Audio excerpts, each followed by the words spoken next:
Nagpahigayon og Fisheries Mobile Checkpoint Operation and Market Denial ang Bureau of Fisheries and Aquatic Resources sa Panabo National Highway, Barangay JP Laurel, alang sa kampanya batok sa illegal fishing nga giamindahan ubos sa Republic Act 10654. Ana ang pagkuha og sampol sa mga gibiyahe nga mga isda, ilabi na ang isda sa bato nga maoy usa sa mga isda nga posibleng kuha sa dynamite fishing nga gikan sa mga nagkadaiyang rehiyon sa nasod. Ang pagkuha og sampol alang sa pagdissect sa isda gipangunahan ni Aquaculturist 2 Alex Tapanan nga gikan sa City Agriculture Office ug nakumpirma nga walay natala nga kuha sa illegal fishing.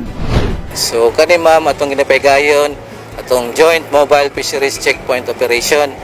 So kani ma'am nga operation ma'am, land-based operation ni siya nga gipahimo sa BFAR para sa tuang mga fish car owner ug sa mga transshipment diri sa kadalanan ma'am nga mag-comply sila sa mga permits na gina-issue sa BFAR para silang transportation. Ana usab ang PNP Panabo alang sa peace and order sa maong inspeksyon nga gipangunahan ni Chief of Police, Police Lieutenant Colonel Dexter Cuevas, kauban ang PNP Maritime, Coast Guard ug mga personahe sa City Agriculture Office. Ang operasyon nagtumong sa pagprotekta sa mga konsumante nga dili makapalit ug makakaon og isda nga binuthan gamit ang dinamita.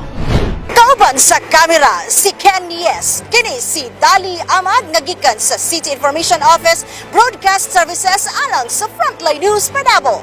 Importante, informed.